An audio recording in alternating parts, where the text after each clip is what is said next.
Chapter 5. Smothering the Unsunken Fiend.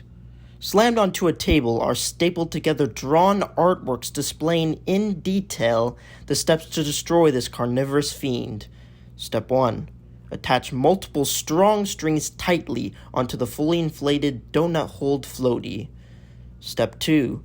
Two of them will then hold the strengthened string with doubled firm grips, ready to pull it downward undersea.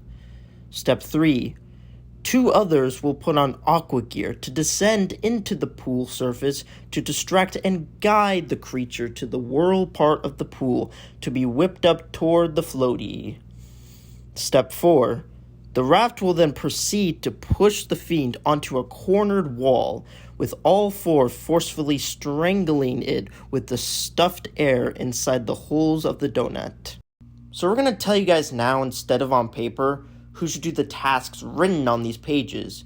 I'll be on strings with Toddy, because obviously he'd be better off being outside with his recent days. Indeed. Have a more awake grip outside, yes. And Roxie, you'll of course be the perfect standout distraction, but I'll have to do some heavy-duty work, pushing or guiding that thing to the top of the whirl.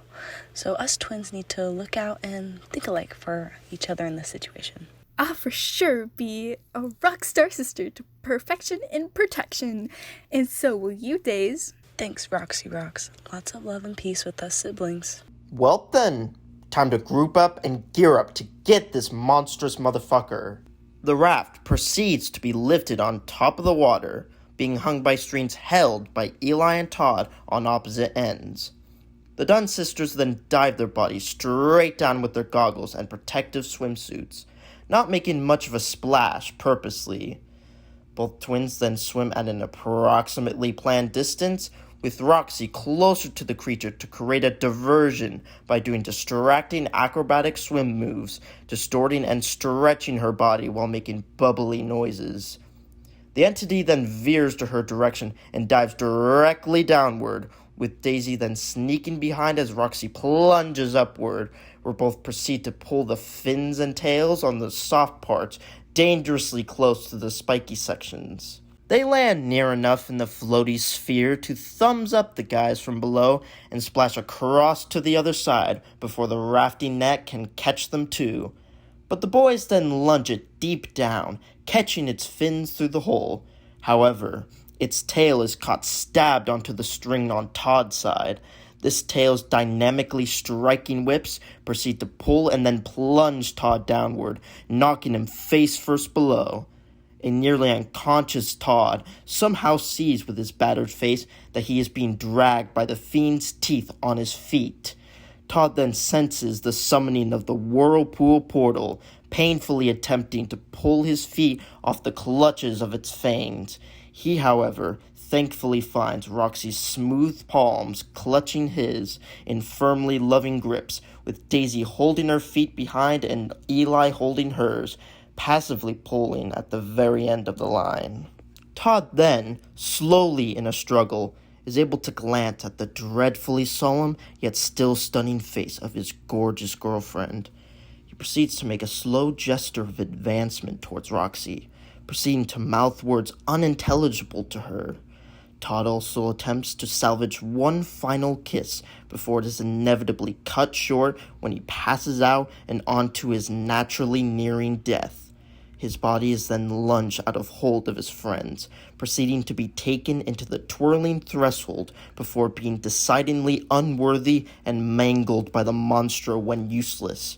The group sorrowfully looks away and rise out of the surface, veering away from the violent mauling of Todd, not wanting to face the fierce, harsh reality of the unforeseen future. Chapter 6. Hidden Tub of the Submerging Sacrifice. The three that are left sit sorrowfully on lavish chairs, in which the lapse of luxury wasn't at all a matter on their minds. They think about how Todd, in a fatigued daze, was sort of letting himself be sacrificed, sensing the strong hold they had on his slaughter. Daisy and Roxie denied the faintly lurking feeling, while Eli fully felt it, unable to deny the strong sense of its inevitability. But Eli and Daisy also might have faintly heard the last words Todd's lips motioned for finality. However, though, they didn't quite think twice on it, as Roxie wouldn't want to hear it out yet. I just don't understand. Why is this thing telling me lies in my head? Whispering, chanting of Todd's sacred sacrifice. I don't understand it either, sis, but I feel it.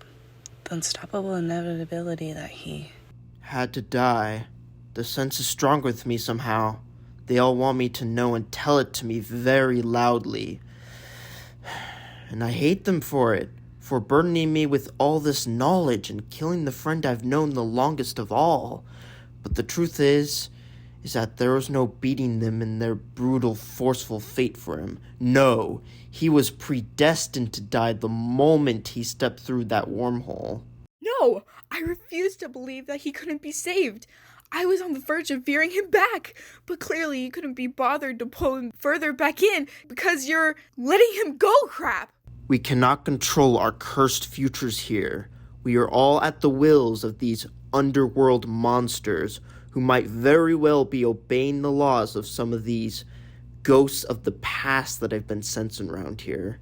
And they seem to have relentless, ghastly power over the pools that surround this here hotel. You mean this isn't the only pool? a jacuzzi. I saw flashes of it. Didn't even realize that disgusting tub was a part of this. Indeed, it is extremely gross and absolutely damned beyond belief. We are never stepping foot into that slimy, steaming hot tub. Well, I'm sorry to say, but I'll never believe this bullshit. So I will just have to handle this my own way, myself. Eli and Daisy finally turn their attention toward her before it's too late, finding out that she has locked herself inside the hotel hallway to explore the tube's depths. No, Roxie, this is stupid. This is suicide. Alone in there, you'll get killed. Daisy then weeps for the jeopardy of a shortly lost life that her sister has chosen inadvertently. Eli comforts her through a full-on cuddling hug. Don't worry, we still have a chance, babe. We'll just have to try to catch her there before, another casualty occurs. And all we need to do is to just think fast, as we always do. In Roxie's desperate pursuit for this buried, concealed jacuzzi, she ends up escalating below, skipping steps on the swirling downward stairs. In a flashing forwarding momentum, Roxie begins descending down more closely and cautiously, leaping and tripping the steps until reaching the end, landing on the flat floor. Now able to move in a more balanced motion, Roxie reaches a scattered yet still sealed gate, previously locked tight until age rotted the machinery.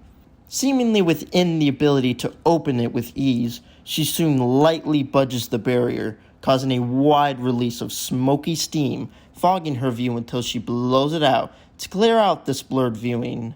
She then waits a minute for it to fully scatter for a wider viewpoint, but then a few moments pass, and Roxie is then magically mesmerized by an immediate, hypnotized feeling of hidden life force filling the empty space surrounding her. As if being pushingly led straight towards the hot tub, she is then moving with mindless impulse influencing her body. This mysterious spirit's strong swaying possessions instinctively submerges her below the warm, bubbling surface. A few minutes pass, and she rises up, whipping her upper body with a wide-eyed expression of conscious realization. Her head is now hearing ghostly voices that can easily manipulate her vulnerable mind. You have nothing left outside this place. You can start anew and fresh with found happiness here. You can accomplish more with us in the underworld. You can roam around in newfound power, reuniting with him again, forever together, but only if you stay here. As our slaves, both serving us, which I'm sure you can handle when protected by your precious Toddy. These tempting voices easily lured her to a damned decision, having a stranglehold on her critical choices. There was no turning back now. She saw no more livable life in loneliness, but a spiritual beyond that being an undead purgatory of servitude where she would suffer with her lover might perhaps be a bit more bearable than suffering life all alone. Take me. Bring him to me. Take me to Todd. Roxie utters her conclusive final words as she submerges herself in an aqua choking suffocation. Soon after, she enters into full darkness before her complete venture through the underworld.